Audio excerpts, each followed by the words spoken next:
All right, we're good. We're live.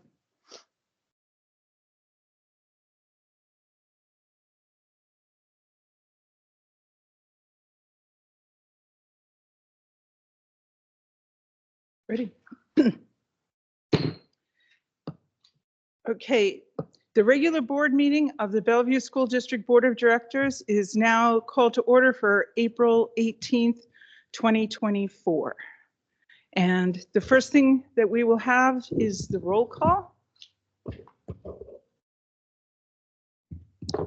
I'll just say I'm here, President Carolyn Watson. Cindy Rogan. Monica Webster. Jay Norris. Kelly Aramaki. Great, thank you. Now we'll have the introduction of the student. Thank you, President Watson. I would love to introduce you to Ms. Zoe Macklin. She's an 8th grader at Odell Middle School, and she's accompanied by her parents, Tyler and Tracy Macklin. So thanks for being here, Zoe. Come on up.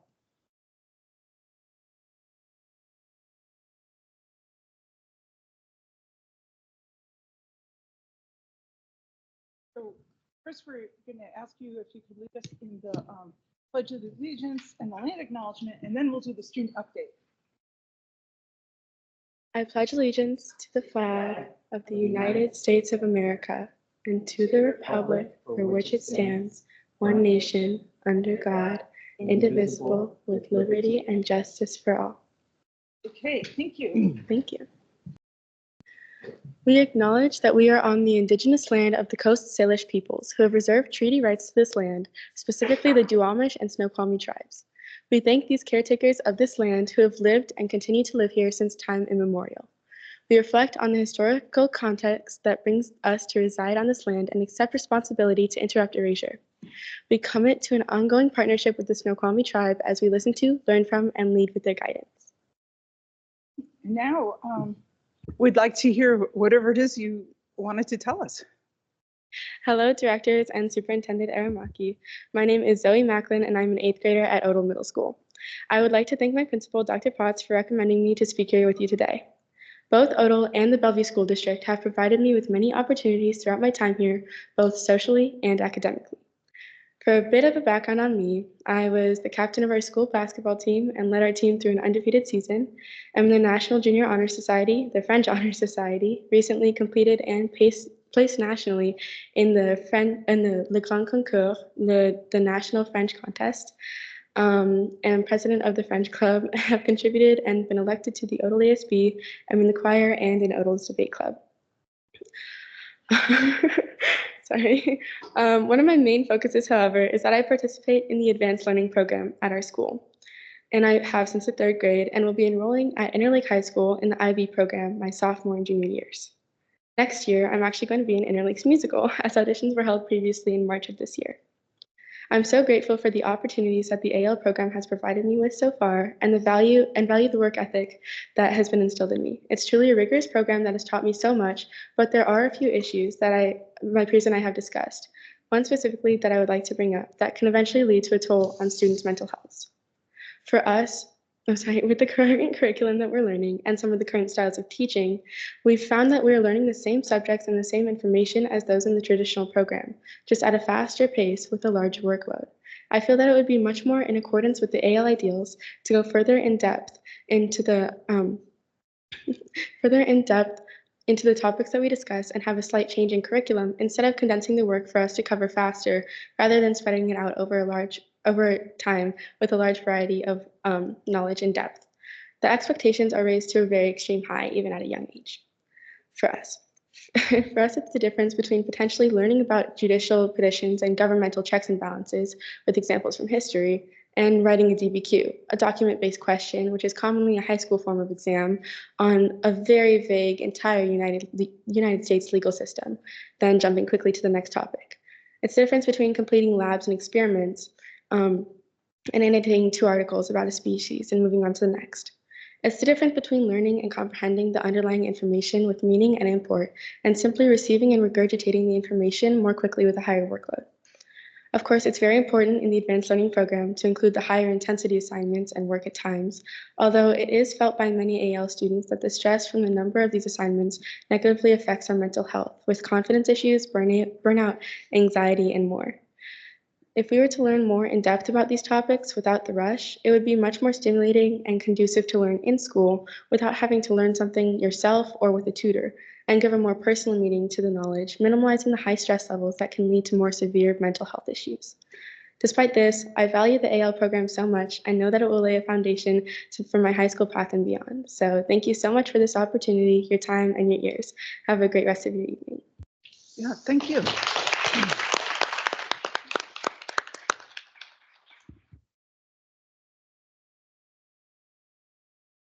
Okay, yeah, here we are, acknowledgements. Just wanted to read out the list of different things we're celebrating in April. So we have April 9th through 10th, Eid al-Fitr. We have April 13th, Vaisakhi. We have April 15th through 19th, Public School Volunteer Week. We have on the 17th, Ram Navami. We have April 21st through May 2nd, the Festival of Ridvan. We have April 22nd through April 30th, Passover. Then we have Earth Day on the 22nd. We have National Student Leadership Week on the 24th through the 30th. And we have Administrative Professionals Week starting on the 24th. Okay. So now I'm going to I'm going to move that we approve the agenda, and I'm going to ask for a second. Second. Okay, is there any discussion on the approval of the agenda? Okay, so if not, I'll just take the vote. All those in favor of approving the agenda, please say aye. Aye. Aye, and everyone said aye, so that passes. Okay, now we're going to go on to the consent agenda. And this is something that we've all read in advance. And so may I have a motion to approve the consent agenda? I move to approve the consent agenda as written. Does anybody like to second that? Second. Okay, is there any discussion about the consent agenda? No? All right, let's say all those in favor of approving the consent agenda, let's say aye. Aye. Okay, I think that passes handily. Okay, so next we're on to superintendent updates. Great, thank you so much, President Watson. Let's go to my first slide. I just have a few updates to share with the community. The first one is I'm wearing a Highland Middle School shirt today, and you can see this picture this morning at 7:30. It's a kind of a watchdog group, dads of great students, but it's since expanded to moms and friends and advocates and others, but just a group of people who love Highland and Highland kids getting together and cheering on students in the morning. And so it's some of the kids really loved it. Some of them kind of ducked around, but I think in the end, they got the sense that they are loved and welcomed at their school. And so just kudos to Mariela and to Ana Garcia, all those who put together kind of this event this morning. So Ana Vicente, sorry, who put all of it together. It was really incredible. Let's go to the next slide.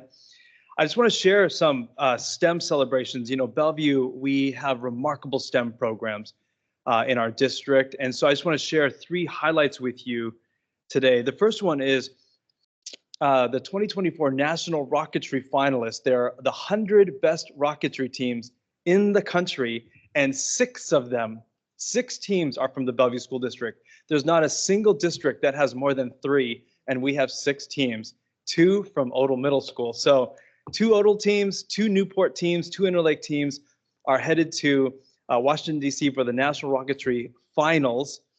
The winner will receive $100,000 in prizes and the title of national champion, and then we'll get to go on an all-expense paid trip to someplace for the international competition.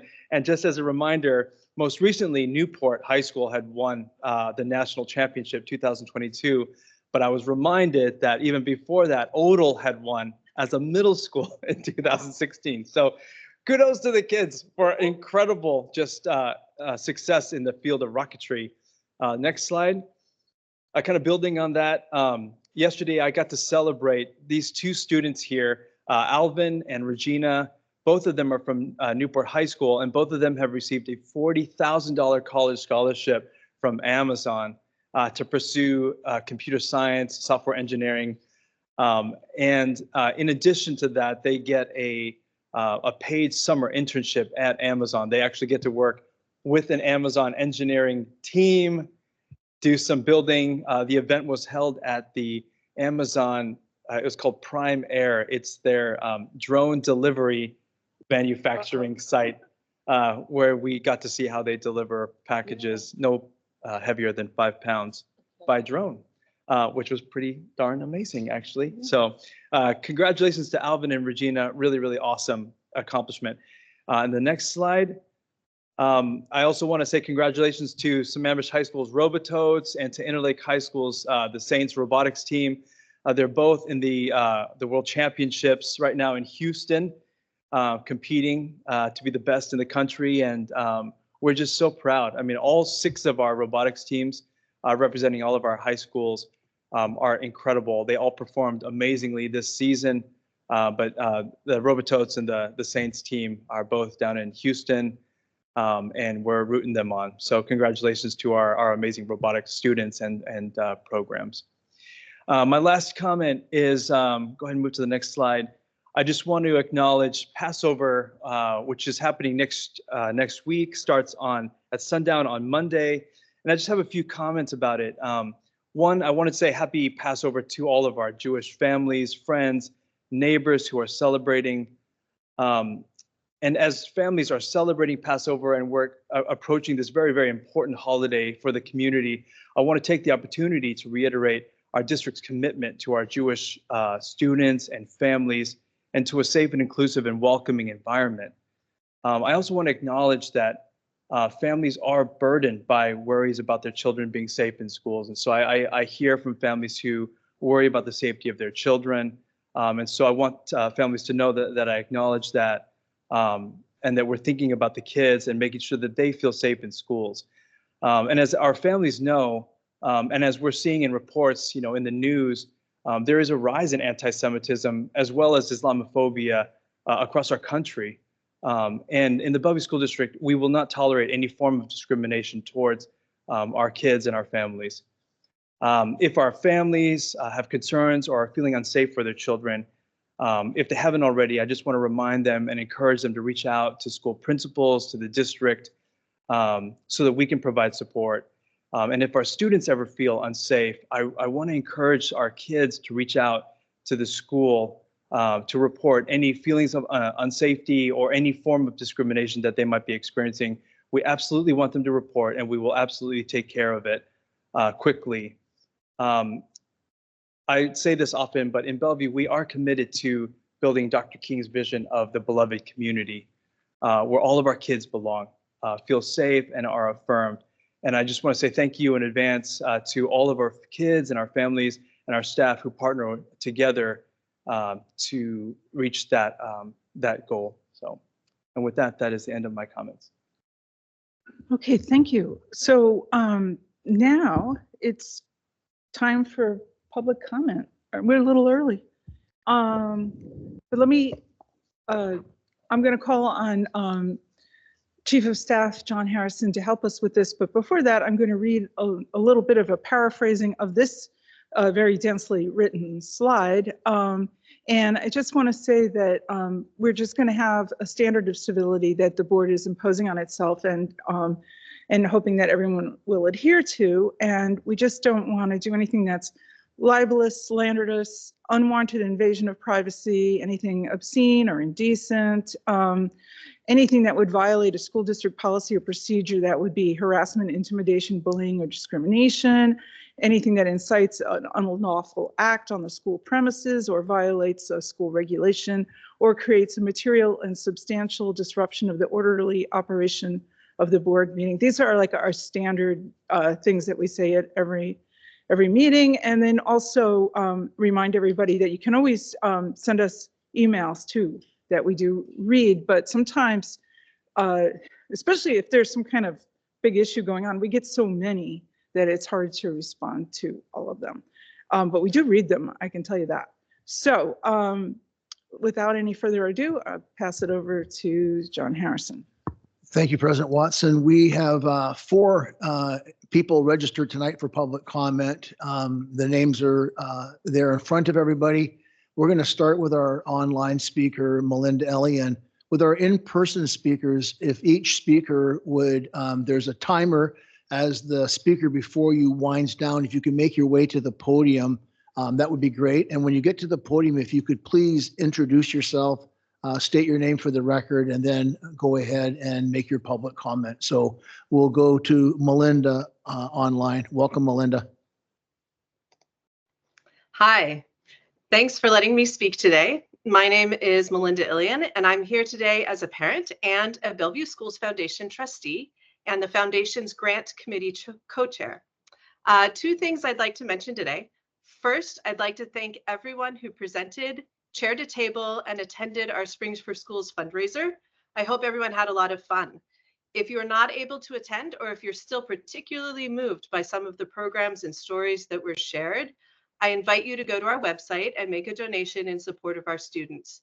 Donating to the foundation is the most direct way to continue supporting the programs that make Bellevue the best school district, maybe in the nation. I put state, but maybe nation, and can help close the funding gap we're facing next year.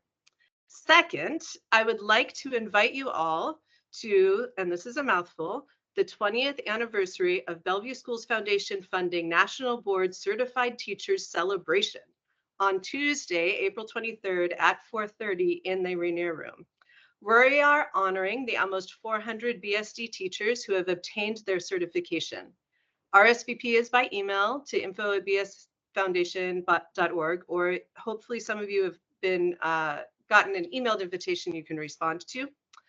National Board Certification is one of the longest supporting programs by the foundation, and we feel it's instrumental in ensuring we are supporting our teachers and providing the highest quality education to every single one of our students. We know this program has a positive outcome on student performance and on teacher satisfaction. And so I hope to see you all there. Thank you.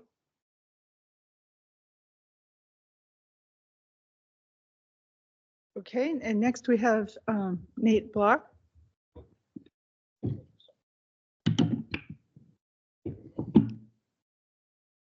I'm Nate Block, Dr. Aramaki, President Watson, and members of the school board.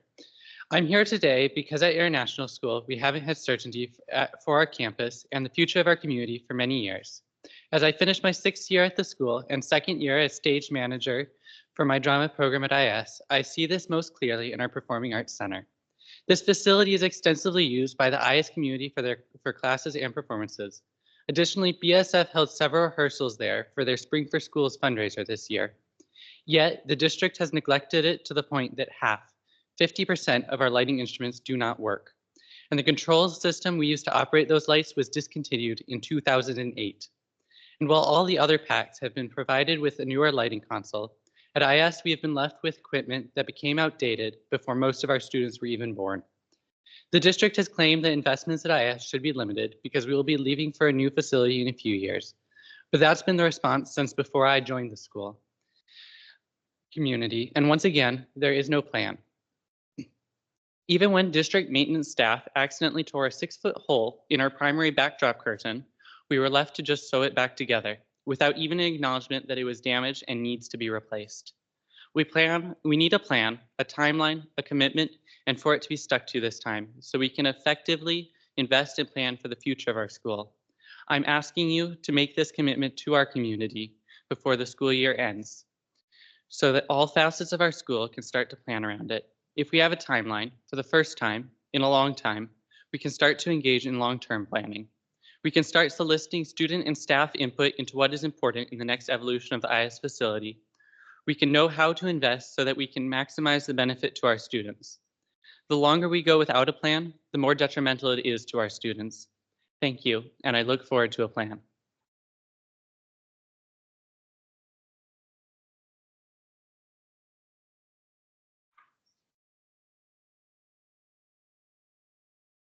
We have Eugene and Ann Kolovansky separately.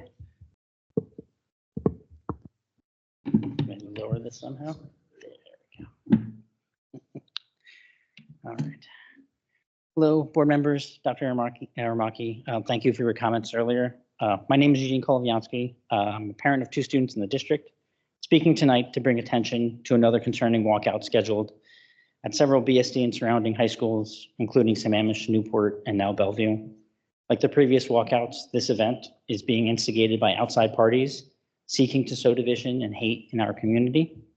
In December, we were assured that students would be monitored during the Sammamish walkout and would be stopped if anything they said crossed the line into hateful or violent rhetoric. Yet I listened firsthand as they chanted, "Resistance is justified," and "Intifada, Intifada."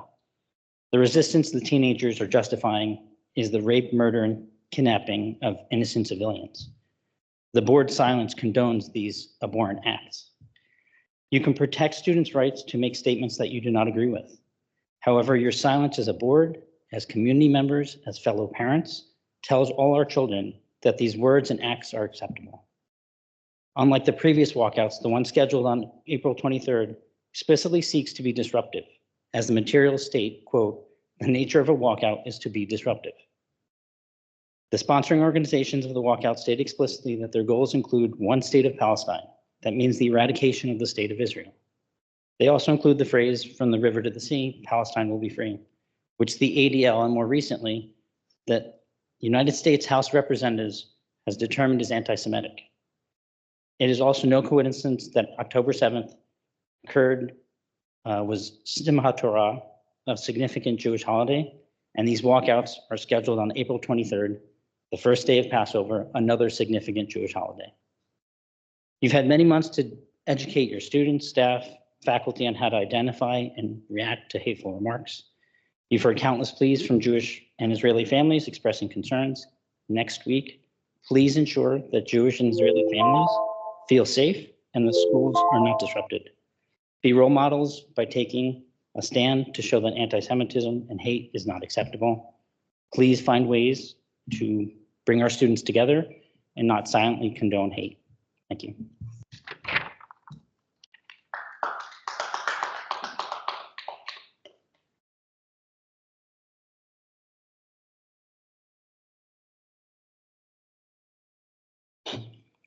Hello, my name is Ann Koloviansky, and I have 2 students in the district.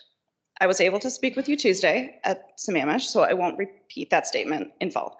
I want to remind you of the double standard that has been established in the district for Jewish and Israeli students, and that it is unacceptable for you to continue treating our community differently than you treat other minority groups. The ADL released their annual audit on anti-Semitism this week. In 2023, they tabulated 8,873 anti-Semitic incidents across the US. That is on average 1 incident per hour. Incidents at K-12 schools alone increased by 135% in the past year. Thank you for your comments before, Dr. Aramaki. It is not complicated to say that anti-Semitism is wrong and not acceptable. You don't have to be Jewish to say that anti-Semitism is wrong. No targeted group can fix hatred alone. Children in Bellevue are not responsible for fixing hatred in their communities. This is your responsibility. I don't know if you're familiar with the Pyramid of Hate, but I have a copy for you all. This is a resource widely used by educators to understand bias and hatred. It's not a ladder or a step-by-step progression, but it is used to show how patterns of bias can, unhindered, escalate. The purpose of this is hopeful. Each of these levels can be interrupted and de-escalated with education, care, and compassion. In our schools, you have received notice and heard stories that fall within several of the categories, up to and including the threats heard at protests in December that were left unchecked. This pyramid shows education, but ultimately it shows hope. It reminds us of our individual responsibility to stop hatred when we see it, to de-escalate, to find ways to interrupt and find empathy and understanding. I call upon the school board to act to de-escalate the hatred we see brewing in our schools and find ways to educate on bias. Thank you for letting me speak.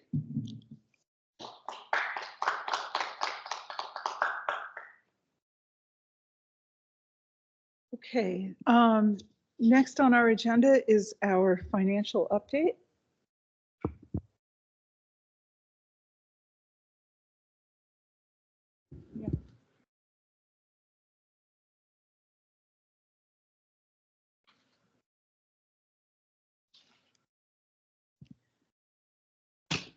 All right. Kelly, Dr. Aramaki, do you want to say anything prior to me starting, or would you like me just, Go ahead and just jump in. Okay. Thank you. thanks. Thank you for the opportunity, board. For the record, my name is Melissa DeVita, and I'm the Deputy Superintendent of Finance and Operations. Tonight, I'm just going to cover a few slides from a larger presentation that is available online, and I would encourage anybody who has an interest to look at the entire presentation because it does provide some additional detail and background. The board members did have an opportunity to look at that deck last week and then to ask questions on Monday. So the focus here is going to be on some of the specific topics that they were interested in. Next slide. The topics covered tonight will be the key points that I want to make sure that people understand at the end of this presentation, the funding background for K-12 in the state of Washington and how that is impacting our current financial position, along with the financial position of other districts in the state. I'd like to give an update on our current year's financial results and the expectations and our plan for the 24-25 school year. In the appendix of the presentation that is available online, there is a look at what other districts are doing and what they are cutting as a result of some of the issues that the state of Washington is facing with K-12 funding. Next slide. Before we begin talking about the Bellevue situation, Before we begin talking about the Bellevue situation and our financial position, I wanted to point out a few things that are impacting not just us, but many of the districts in the state. The bottom line is that there are structural issues with the way that Washington school districts are funded. And as a result, many of the districts in the state are facing financial challenges, including those in our immediate area, such as Issaquah, Renton, North Shore, Lake Washington, and Seattle. These financial struggles are coming at a time when students' needs are continuing to grow. Even with the McCleary solution being in place, the state has never fully funded basic education, and they do cap the amount of funds that are available from local sources, which is one of the local sources that have never been funded. One of the biggest areas that is short on funding is special education. And in fact, over half of our local levy money goes towards special education.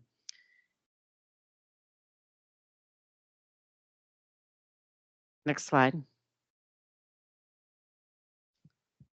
This slide demonstrates, there you go. Sorry, thank you.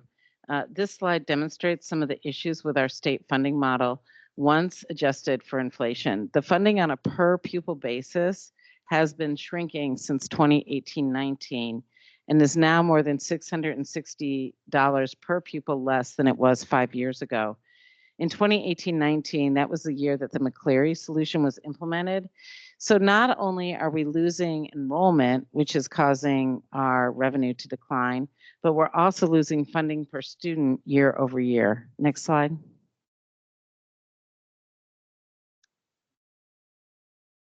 In addition, the state is spending a smaller proportion of their budget on K-12 education than they were in the past. The percentage of the state's total budget spent on K-12 education when adjusted for inflation is lower today than it was 10 years ago in 2013-14. The percent of the state's budget being spent peaked when the McCleary solution was implemented in 2018-19, and since then has dropped from 52% to 43%. If you look at the bottom of this slide where you can see the blue portion of the total K-12 funding, that is the local revenue that districts collect in the form of property taxes. And you will notice that there's been very little changes in the amount of revenue being collected locally since 2018-19. And we can expect to see that dropping because property-rich districts collections are limited to a per student amount. And so as we continue to lose enrollment, we will continue to lose local levy dollars as well. Next slide.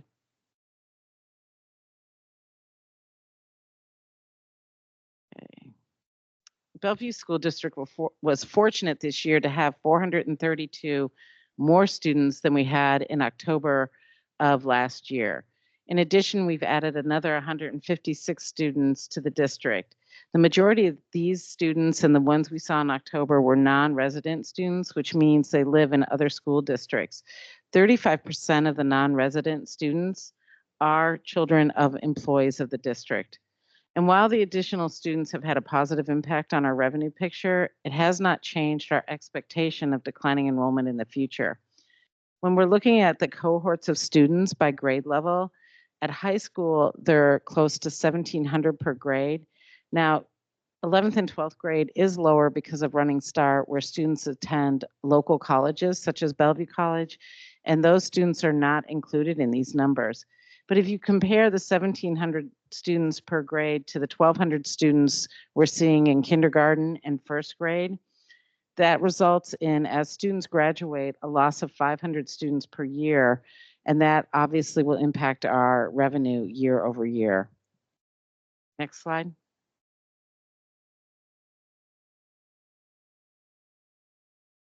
As 23-24 has progressed, we have been following our revenue and spending patterns and have been looking at the impact of those changes and the different assumptions we have made on both the revenue side and the expense side.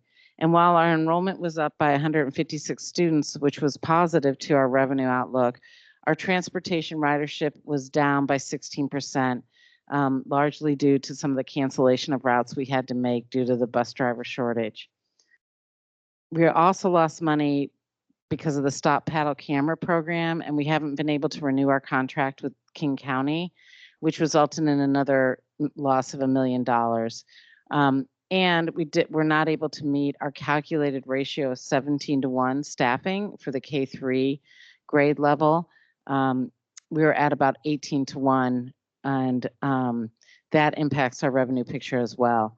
But we did receive some additional funding from the state this year that was very unexpected in terms of the MSOCs and the classified staff, which increased our revenue by about $1.2 million. On the expenditure side, special education expenses are forecasted to be $5 million over budget, and insurance, utility, and running costs are also running higher than originally budgeted. The net impact of all of these changes is negative to our district, which has resulted in us making some mid-year reductions. Next slide.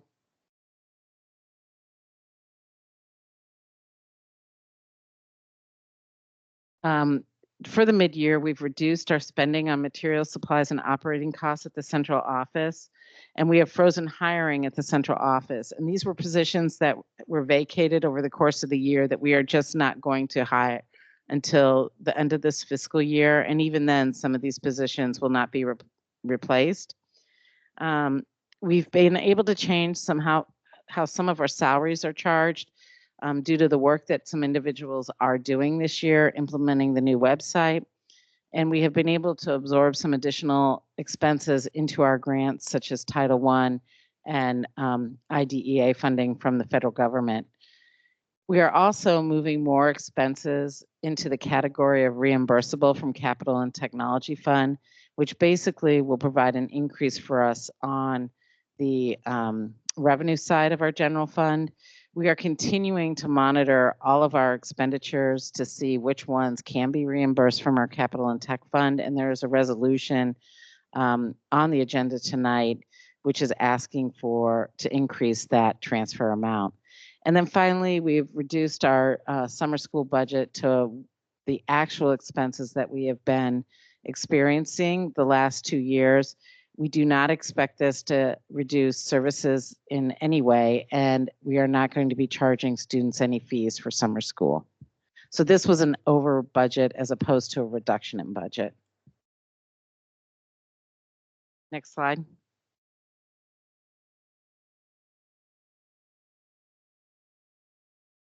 We've also been able to put together a reduction plan for the 24-25 school year.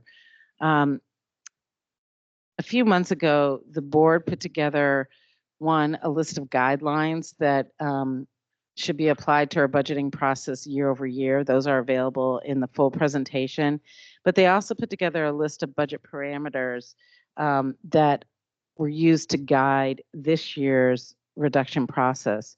The board asked us to prioritize each and every student, which means protecting students' educational experiences and providing equitable support and continuing services and opportunities for students. They wanted us to reduce expenditures by finding efficiencies and trimming as opposed to eliminating programs and services. And they wanted us to continue trying to increase revenues by advocating at the state legislature, as well as looking at other opportunities such as donations for increasing our revenue picture. The plan is for us to reach long-term, to look out long-term and to stabilize our financial picture and to be able to allocate resources successfully for launching the new strategic plan that people have been working on for this entire year. Next slide, or keep this slide, sorry. Prior to any reductions being made on the expenditure side, we estimated, our recent estimation is that we will have a deficit of $10.5 million. The revenue side of this was generated based on models provided by the state.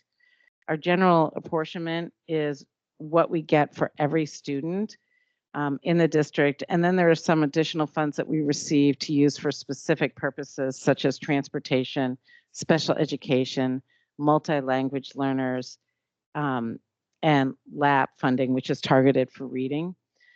In addition, we get some federal funding for special education and nutrition services. And then, of course, our local levy is our property taxes.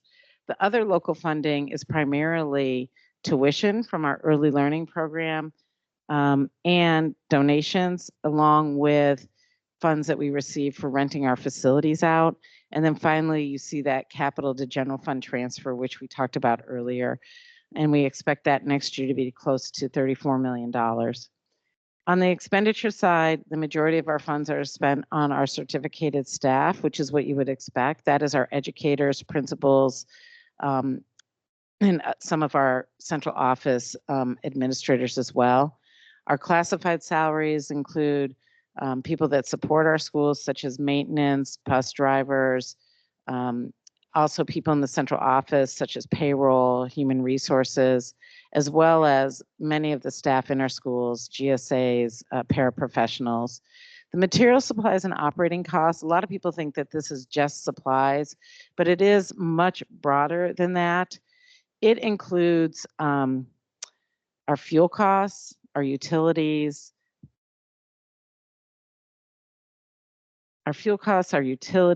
insurance, anything that we pay for outside services, even such as garbage collection.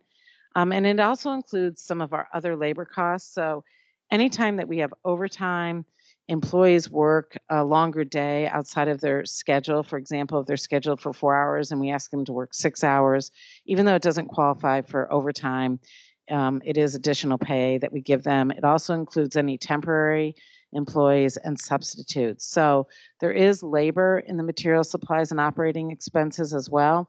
It's not just paper, pencils, pens, crayons, etc. Next slide. We originally thought that our reduction would be about $10 million, so we weren't that far off with $10.5 million.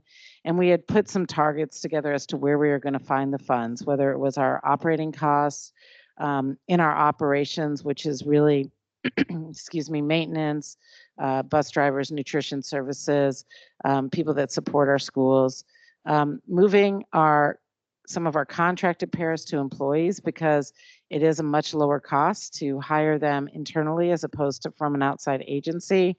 And then central office, as well as aligning our staff in our school buildings to our newly forecasted enrollment numbers. I know that, next slide. You're missing a slide, sorry. Is there one after this? Okay. It is slide 23 if you go into the large presentation. please. And it's very important because it really has the list of planned budget reductions for next year.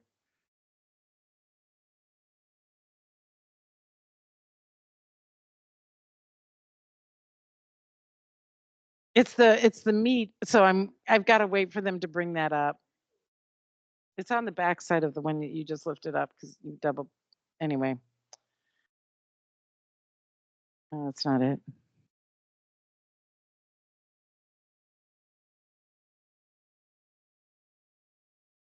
I'm not sure how they ended up out of order. Oh, next slide. There you go. Okay. I know that this is an eye chart, so I do encourage people to look at it on the presentation, but I thought it was important to try and get all of the reductions on one page. So I did want to provide as much information as I could regarding our planned reductions moving into the 24-25 school year.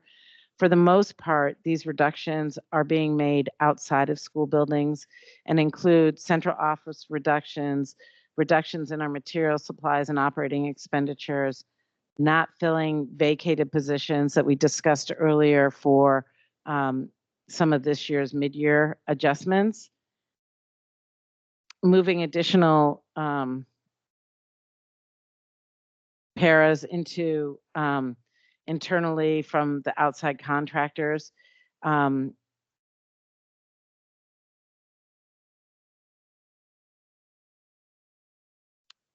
And also aligning our staff to our enrollment. Now, I know that 2.8 million looks like a large number, but this is only 18 educators out of the over 1,200 that we have in the district. And we anticipate that this will be handled through attrition, meaning retirements and other people that are leaving the district for other reasons. We are also looking at transferring expenses to other funding sources, which include a lot of our grants. We have talked about consolidating our activity buses. These are buses that serve our middle school students and provide rides home after activities. But right now, there are 5 buses that carry 0 students on a daily basis. And we continue to have them and have them show up at the schools just in case, because we do want to make sure that if kids do show up who live in the areas served by those buses, we have them available.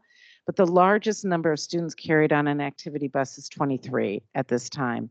And so this is about increasing the efficiency of our activity buses, not decreasing services for kids, and not increasing the length of their ride.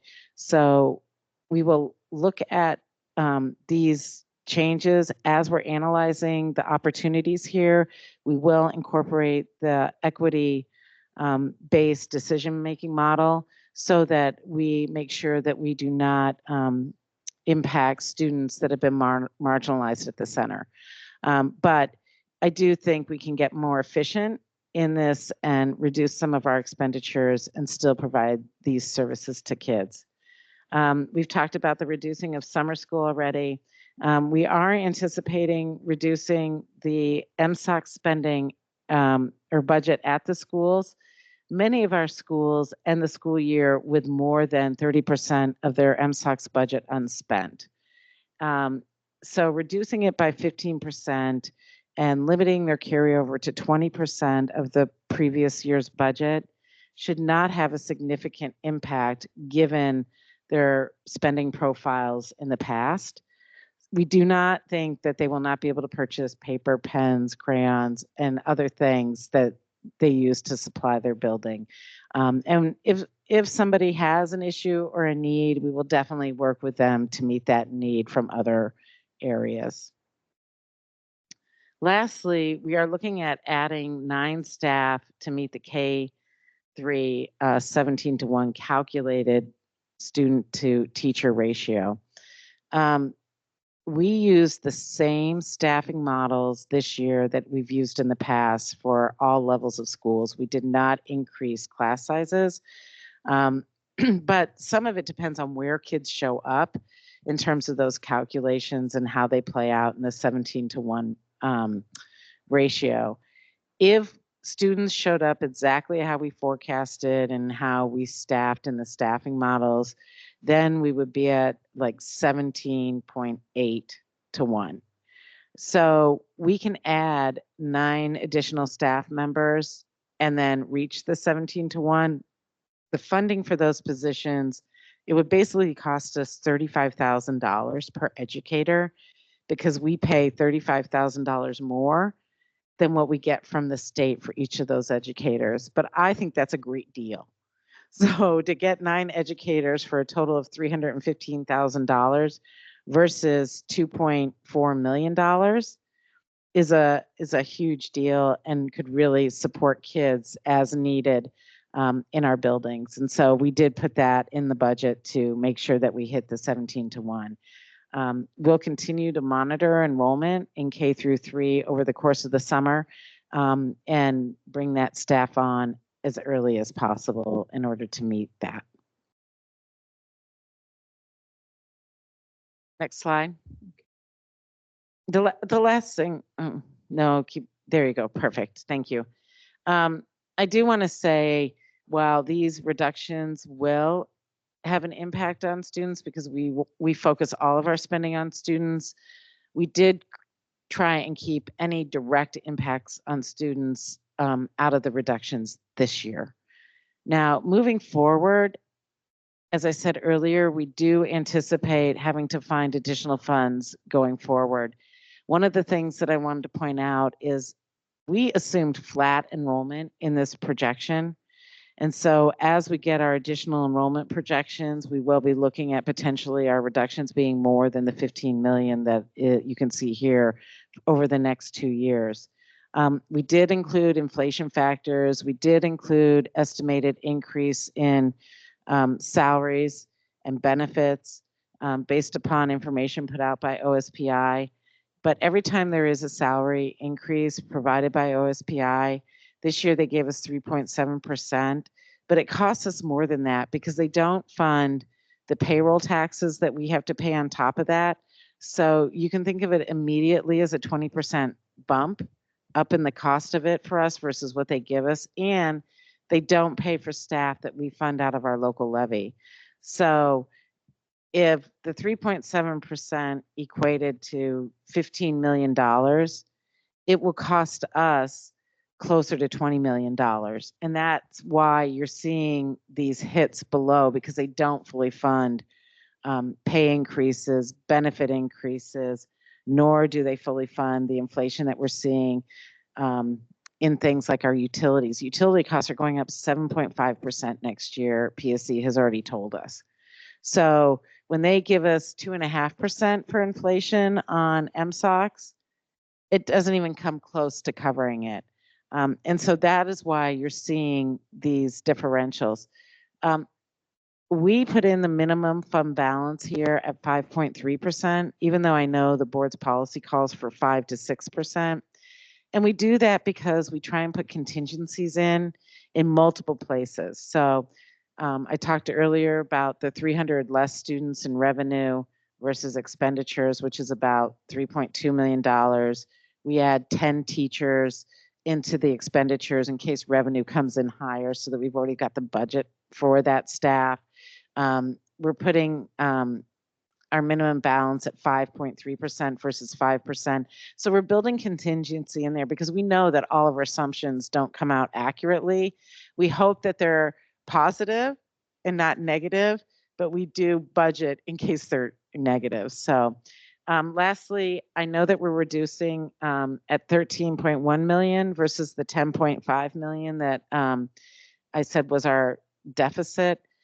That's because we do want to have some additional funds available for implementing the strategic plan, number one. And then number two, again, it's part of that contingency that we like to have in case some of our assumptions don't come out as accurately as we would hope. With that, I will take any questions that the board has. Great. Before we go to questions, let me just add just a couple of points, because there's a lot of information, and you can see we added a lot of information based on the questions that the board had on Monday, including that one slide that was basically all words, but you did ask for more detail. So I'll just say you asked for it. I just want to share like this, if you kind of synthesize it, it's a good news, bad news report for us. The good news is in cutting the 10 million this year, we're able to minimize the impact directly on kids. And I think as, I don't know if it was Director Aras or somebody had mentioned, any cuts, I mean, $10 million in cuts is going to impact kids one way or the other. But we're proud that we were able to come up with a plan that minimizes direct impact on kids. So that's the good news. One thing I will mention is one of the reasons why we were able to do that is because there was a huge impact last year. And so the closing of 2 schools last year was a huge impact on our community. But because we did that, we were able to not have to cut yet another $6 million again on top of that from this year's budget. And then looking forward, even with flat enrollment, we're looking at a budget from the state that does not meet the needs that we have in our district. And so the state funding model is insufficient and will continue to lead not just Bellevue, but every district across the state into a budget deficit. And so my last comment is, as we're kind of working through this, the work of the school board and of myself as a superintendent is going to be to work with the legislature to address fully funding of public education. There's no way around dealing with that because school districts, even with flat enrollment, are facing increasing deficits. And so that work we will continue to talk about into the future. So those are my just comments I wanted to add. Okay, so time for board discussion. And I'm going to say Director 4 gets to go first. We're going to make 2 passes around. Thank you, President Watson. So first of all, thank you, Ms. DeVita, for your thoughtfulness in the presentation. And, I think that you added a lot of the information that we requested on Monday, and I'm really appreciative of that. I'm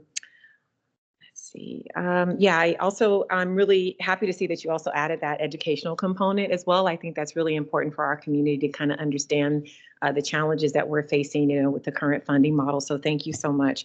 Also, as I was looking through the slides, I saw that we are going to be having a ride the bus with us campaign to kind of help to hopefully reestablish ridership among our students and maybe even increase ridership among our student population. So I'm really happy to know that we're engaging with our students and our families around how we can better support them and have them start kind of riding our buses again.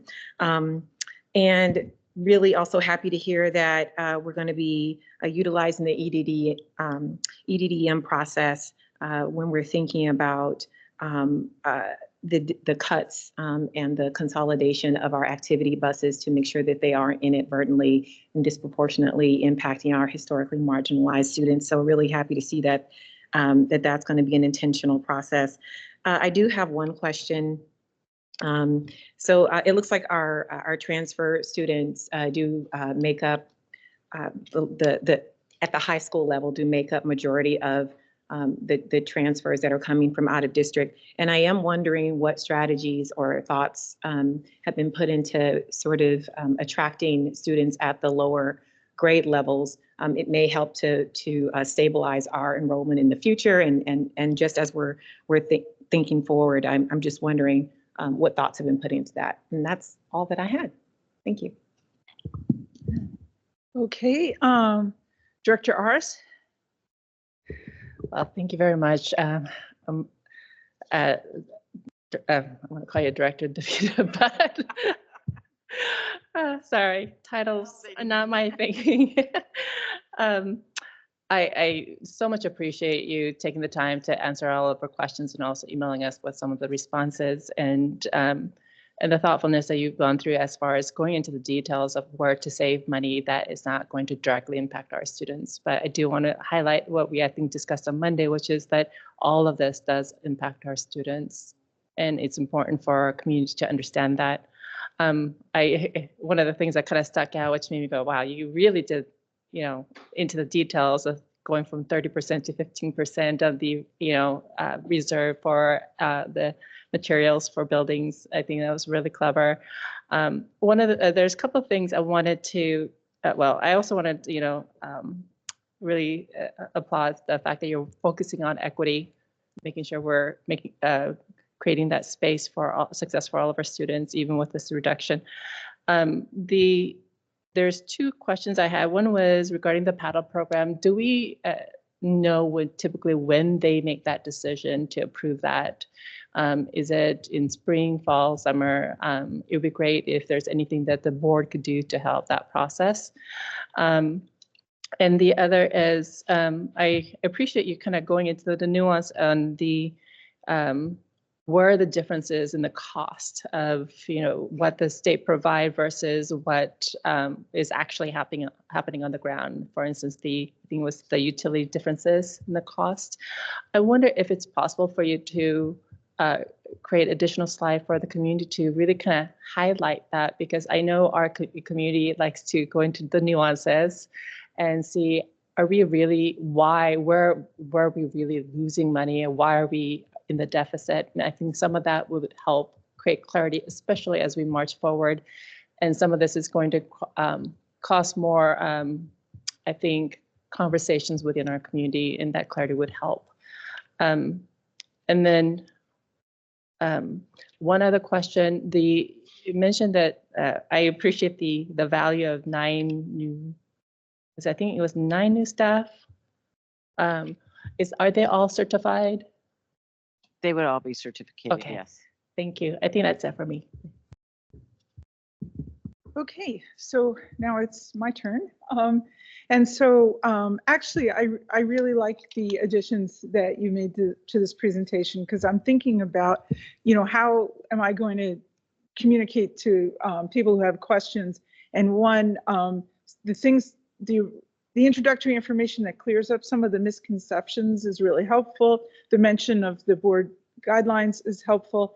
But what people keep asking is the nitty gritty. So slide 25 really gives me the nitty gritty, and that's what I needed.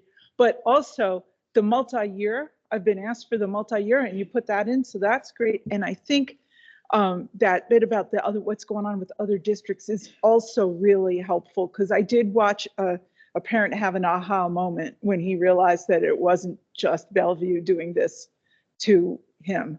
But I think people are worried about, like, how is this going to impact their student? So I will say, I just listened to a national thing on how insurance rates are going up all over the country because of the hurricanes and things. And not that we're having hurricanes here, but there's a risk, and so they put the rates up on everybody who's trying to insure a building. So I guess what I want to know is, do you think we'll need help from PTAs on supplies? Meaning, can the principals ask, and if they do need something, and some special programs that we might not be thinking of? And the one that comes to mind, but there may be other ones that I don't know about, is my understanding is, like, at international school, the focus week, I've been told, has to come out of the principal's MSOC budget. And if it's being reduced, I know we've been told that, well, we don't really require the CTE credit anymore, but this is these students' only chance to be exposed to career and technical education. So I know that's a concern over there. And if they're, you said in special cases, and there may be other special cases in the district, they just don't know as much. And I'll just finish my thoughts. And so that's one I want us to hold out and think about. I like the fact that we're relying on attrition. That has been weighing heavily on me, because I think it's really bad for staff morale if we have to, like, actually, riff people and things like that. So I'm pleased to hear that. The bus issue, I think, transportation is equity, but you're working on it. Sometimes we're just between a rock and a hard place, but we've got it top of mind, so that's good. Summer school, I'm glad to hear about that, and adding teachers where they're needed. So I think like I'll be able to go out and talk to people about this, but I do worry a little bit about if there's a special program that might not get funded, that maybe was funded and we didn't really know that it was being funded that Yeah, way. with respect to international school, we have been providing them additional funds for the last couple of years for Focus Week. So that's already being covered separate from their MSOC allocation that is Okay, based on So we have some number of communication students. to do because that's not the Yeah. belief of the community members. Yeah, Russell reaches out to me every year with a Okay. plan and an amount. Maybe so, he should reach to them. Yeah. Anyway, Just to make you aware. I'll pass the torch here to Director Rogan. Thank you, President Watson. Ms. DeVita, you've got to have one of the most challenging, no, let me take that back, the most challenging position role right now in the district. So I just want to echo what everybody else has said up here. Thank you. I can only imagine the loss of sleep and what's keeping you up at night. And you've put a lot of thought into this, and you've answered a gajillion questions from the board from Monday. And I really appreciate that that all came up on that last slide. Glad it was recoverable. Thank you for that. Felt like we could have all done a drum roll on that one. I just want to say, number one, thank you for the level of detail regarding MSOC. And for those who are listening and don't know what the heck that is, again, it's material supplies operating costs. It was extremely helpful, I think, to outline that it's not just paper, pencil, crayons, because I think there is that assumption out there. So that's a big thank you. The other one was a huge applause for, sorry, I was going to say for Director Block walking in.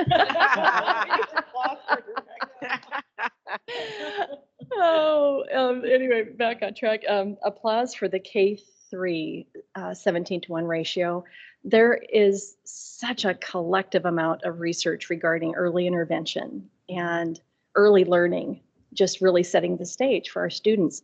So to really emphasize that not only are we not cutting it, but we're getting this bargain, when you think about it, of $35,000 for those 9 teachers per teacher to meet such a need. As we're hearing in our school visits and in the community that our kids have had some self-management issues. Mm-hmm. So it's just critical that 17-to-1 ratio is so important. So thank you for referencing that so clearly. Director Block, while you're breathing and getting ready, I'd like to just maybe offer that if that slide could be put up for Director Block, that slide 25, so he can catch up in a hurry, I think that'd be really helpful. It's in the other deck, if you recall.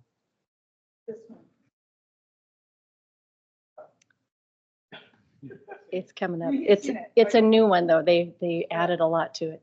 Maybe you received it sooner. Anyway, thank you again, Ms. DeVita, and I think that's it for me for now.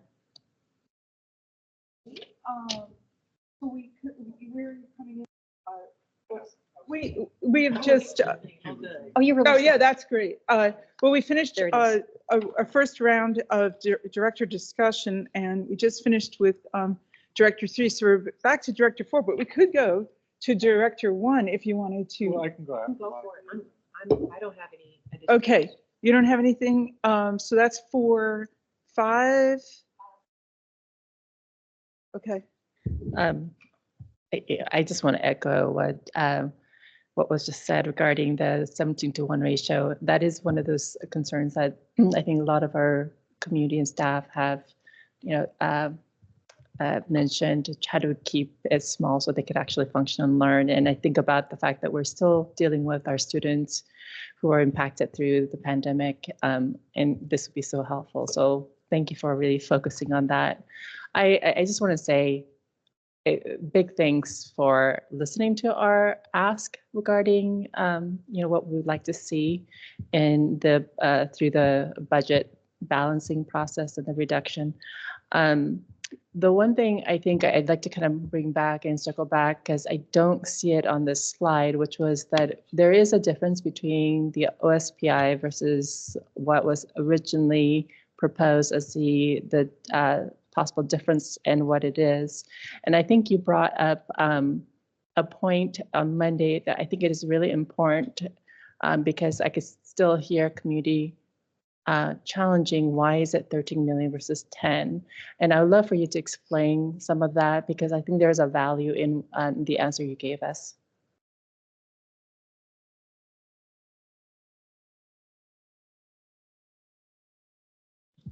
Okay. Thank you. I really appreciate this information. I think you've done a great job of distilling really complicated information into something that's understandable, and it's really appreciated, both as a board member and as a parent, and working with the community. It's great to get that information in this format. I had a couple of questions that not sure what the answers are. So one is there was a capital transfer thing, and I'm not quite understanding what that is, how that applies to the whole budget thing. So it'd be helpful to have that information. The other thing that it strikes me is, as several people pointed out, we're not the only district in these challenges, and this is a Bellevue-centric budget, and I appreciate that. But it's also helpful to understand what other districts are considering and how they're trying to balance their budgets and what their strategies are, and whether or not there are opportunities to learn from those or to see.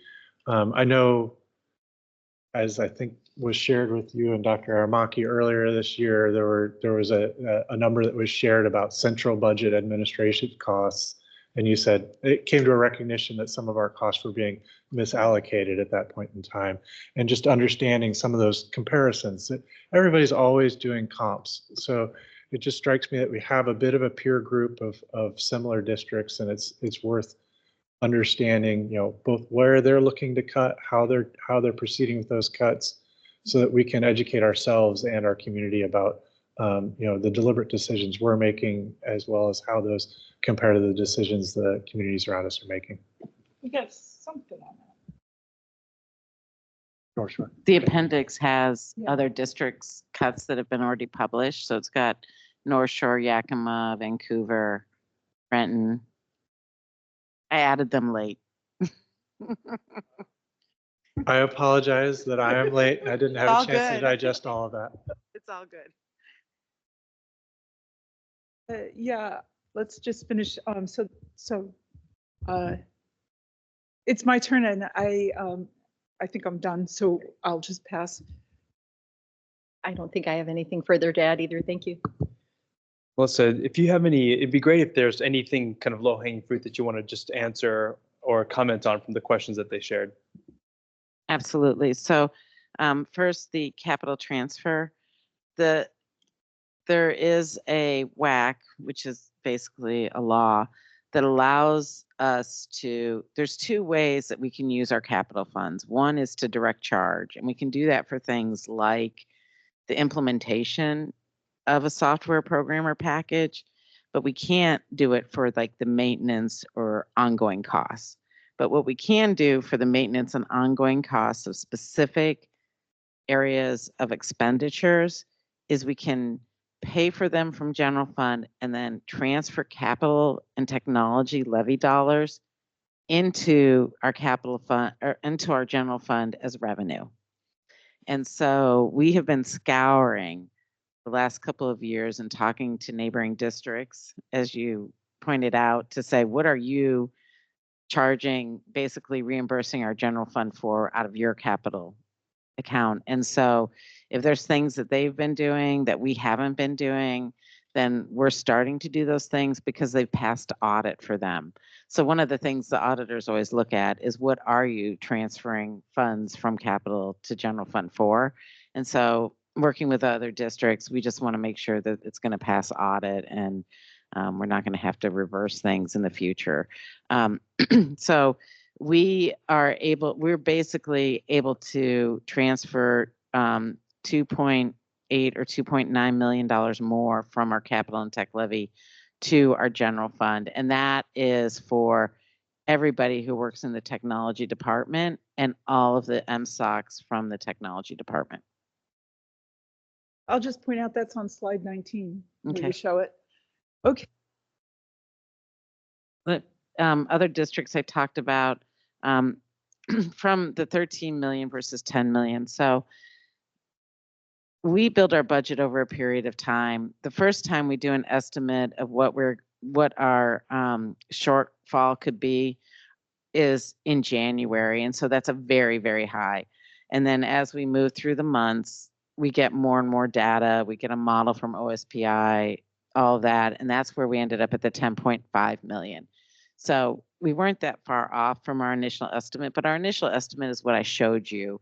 And so I just wanted to come back to that to make sure that we started with something that you had heard about. So then we're at 10.5 now. We identified 13 million in savings for a number of different reasons. One is because, one, we wanted to leave room for the strategic plan. We know that it's being wrapped up now. We don't fully know what we're going to want to do next year, but we wanted to make sure that we had funds to support the beginning implementation of it. So that was the first thing. The second is it's helpful to reduce costs more if you can find that money, right? Because then that should shorten how much we have to find next year. If we reduce 13 this year and our assumptions prove out right, then instead of having to find 15 million next year, maybe we have to find, 12 or 13 million. So it's helpful as you progress over the years. The third is we like to leave ourselves a little bit of contingency or room. We do have a commitment to the board in terms of what our ending fund balance should be. If our assumptions are wrong to the negative side, then it's helpful for us to have a little bit of movement in there so that we don't have to make drastic changes mid-year, right? So we like to make sure that we leave a little bit of contingency in there from that perspective. So all of those reasons is why we ended up at 13.1 million as opposed to the 10.5 million.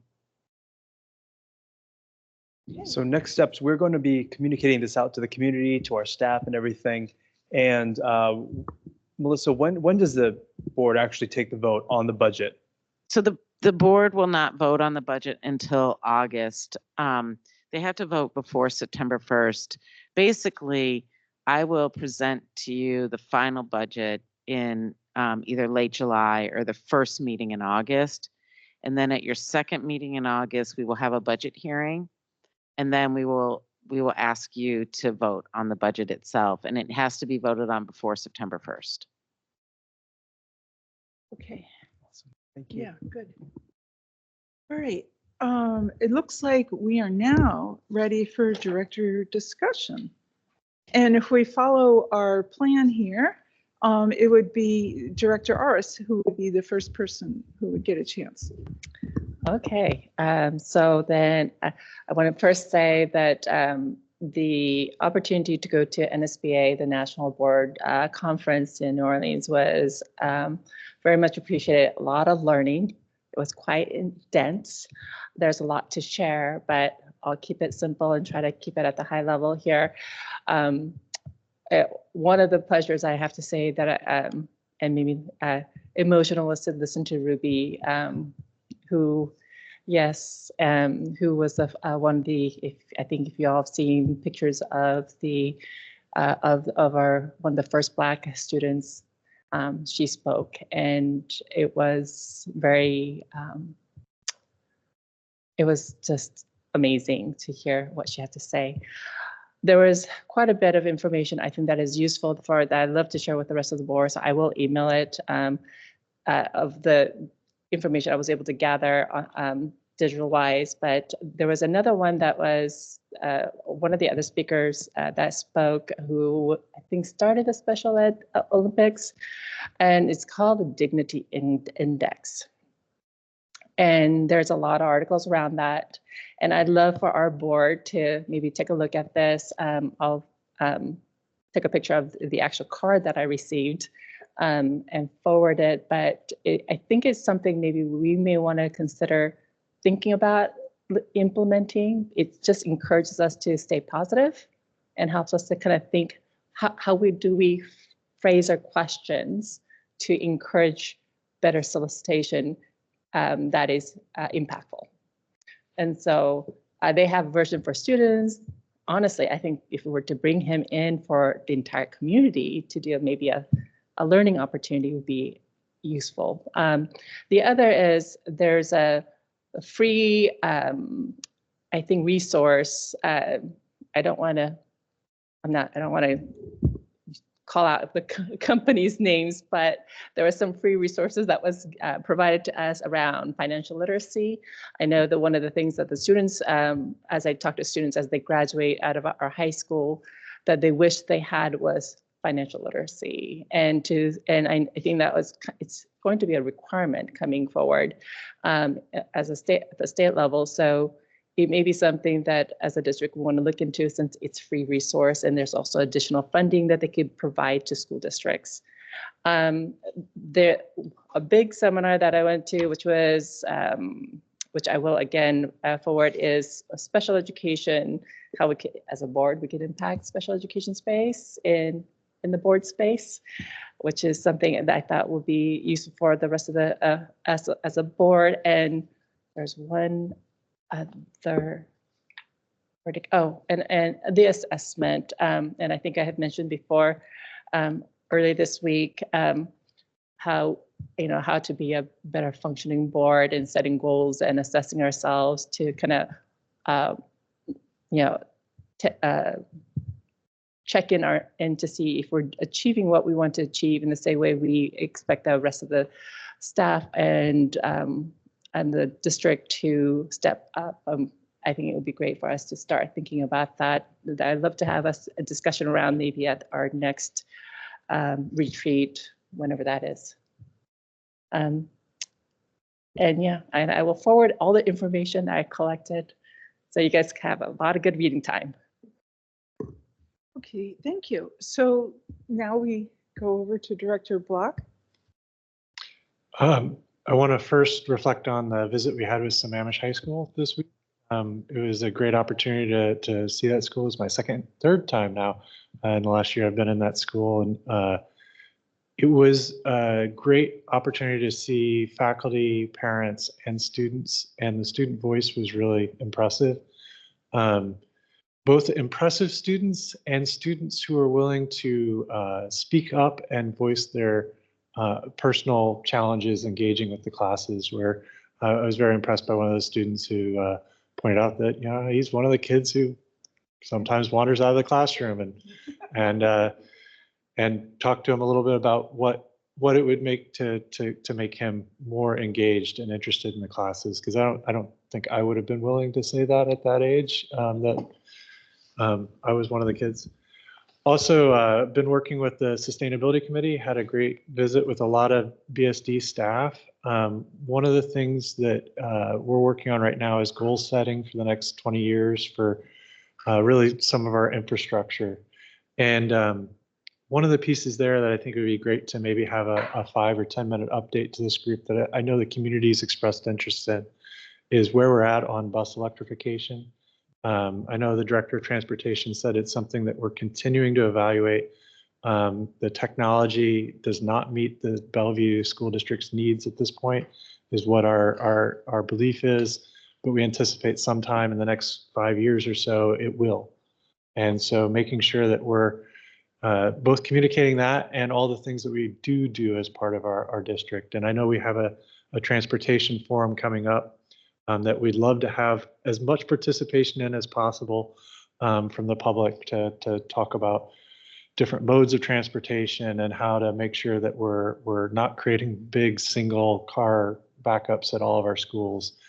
So we're using the buses and the bike paths and everything like that to get through there. Moving on to another topic, I've been thinking a lot about college. And I think that might have something to do with the fact that I have a high school junior, and I also have an 8th grader. So last night we had a meeting all about going into high school. It was amazing to see how many parents there was a parent who literally asked, so when do we get the recommendations for college? And I was like, oh, you've got 3 or 4 years. Don't jump ahead just yet. But it also, there have been all these different programs. There's been a flowering of programs for college readiness. When I went to school, it was AP or IB, and now we have college in the high school, which even some of the seniors are like, oh yeah, they made that free this year. That's not a separate choice. And then Running Start as well. So I think that there's some education we can do around those to help people understand the pros and cons and opportunities associated with each one. I think that the number of programs can generate some confusion, and that especially the 8th grade parents.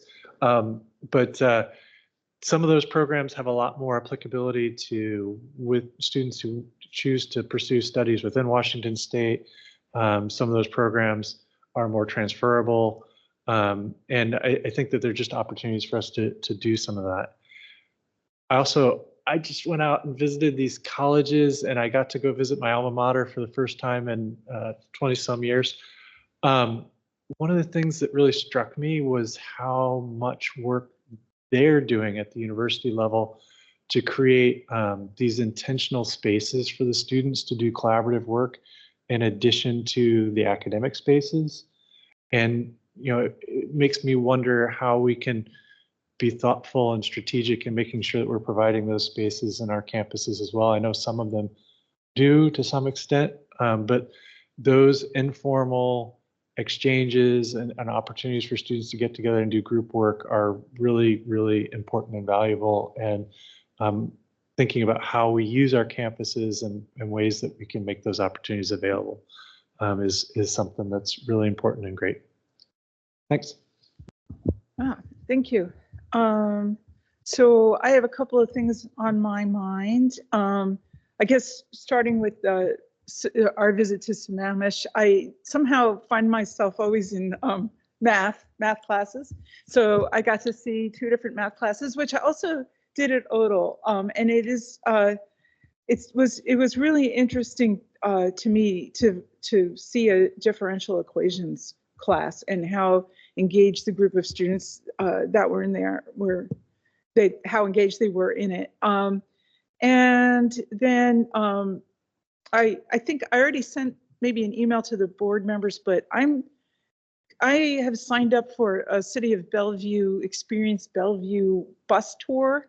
We'll see how that goes, to go around and see the affordable housing in Bellevue, because I think it's not just focused on family housing, but I think it would go to some family housing. So I want to, see what I can learn about that, because I think that impacts some of our students. And then the other thing that's on my mind is, I've been reflecting on what do I really think or want to contribute, and I have this idea of writing a Bellevue specific board manual about what our responsibilities are and how do we do those responsibilities. So I think I'm going to need help, because somebody's got to light a fire under me. That actually, I have a grand idea, but now I got to sit down and do some writing. But chapter 1 is going to be on governance models. So I started revisiting the book by Dr. Alsbury. So my question was, do all the new board members have this book? Yeah. And yeah, there it is. And I'm trying to also figure out if I can understand some of the other models that we don't use here in Bellevue, but I don't want to get too bogged down in them. But I think we should at least know what they are and what are the laws that govern what we're supposed to be doing, and a whole bunch of things about how we've been talking about retreat schedules, calendars, workshops, public records training, all that, and try to put it all in one spot. And that would be chapter 1. And there'll be 5 more chapters. So that's what I've been thinking about, and I'll just pass it on. I will help light a fire for you, because I think we'd all be great recipients of that wisdom that you have. So thank you for that. Well, we'll see. I have high hopes. I also was so impressed with the Sammamish High School visit. I wanted to just give a quick connection that I made. Also on that tour, I was in, is it Lorena Ficken? Lorinda Flickema, geez Louise. What an amazing teacher, but it harkened back to the presentation that Executive Director Couts provided, and I think it was Chief of Schools, Aaron Miller provided, related to AP. and how the AP Calc was, some of the students were either dropping out because of fear, because of overload, because they just didn't feel like they can do it. A lot of those kids that fall into the gap were those that we were losing. And something that I discovered in having a conversation with a couple teachers is this amazing teacher provides a letter writing campaign from the kids who are currently in AP Calc and feeling successful, a letter writing campaign directly to the kids that they feel might be on the edge of considering or on the edge of anxiety or whatever. And they found great success with that at Sammamish. And it just gave me such hope and encouragement that this could be a model that could be transferred to other schools or transferred to other teachers that might be interested. It sounds so simple, but it's not, right? It's not easy. But I just appreciated her motivation to do that. I was also impressed with the students, the candor, the honesty, and the way that there was a call out from one student regarding the mismatch in school funding with athletics. And like Director Block, I can't imagine telling a school board, this is my experience, and yeah, we're kind of failing Sammamish High School because of this funding model we have, that we rely on parents and community to help fund something that should be equal for all. So anyway, it's another, maybe an opportunity for an equity-driven decision-making model practice. So anyway, so impressed with those students. Lastly, I was just appropriately slightly stunned and uncomfortable by the lows that were shared in the parent component, and a lot of highs and celebrations, of course, were shared. But to hear the parents, there were a number, 2 or 3 parents that were sharing that, again, we're here tonight, about the anti-Semitism and how some students just don't feel like they can show up authentically to school. They can't be themselves. They're hiding who they are. And yeah, there is no place for any kind of hate in our schools. And it's heart-wrenching to hear that that's happening. So I just wanted to say that out loud. I appreciated their courage. I appreciated their voice. And to hear that from their perspective was very helpful. So I think these school visits are powerful, and I'm glad we have one every month, and looking forward to Sherwood Forest next month. And I'd love to defer my time to Director Webster, because she also went to that national conference, and I am so eager to hear about what she learned. Thank you, Director Rogan. So I'll just start with just a few updates that I have. A great visit to Sammamish. I won't go into a bunch of depth, but I really appreciated hearing from the students and the parents there. I always enjoy going into that building space and having conversations with the staff and the kids, and it was a wonderful experience. So just a couple of things. The Rainier athletes going to be hosting their Shape the Future fundraising event this Saturday at 5:30. So I'm very much looking forward to attending that and seeing a lot of familiar faces there. I also registered, and I think I sent this to the board, City of Bellevue is hosting on May 8th a municipal threat management opportunity. And basically there are scientific ways to access threats and violence and develop strategies to mitigate risks. And that can be both in our community and in our schools. And so they've invited subject matter experts to come and have these conversations with us. So I'm looking forward to joining that on May 8th at City Hall. And yeah, so lastly, kind of the striking highlights that I wanted to share with you all around the conference. One was an AI implementation process that's going to be occurring in the fall at one of the school districts in Arizona. I won't name the district, but they plan to implement AI in alternative ways that might be interesting for us to follow. And they're actually going to be leading the nation in the use of the technology and the way that they're going to be utilizing it. And so may want to make sure that we follow them closely to see how that implementation goes.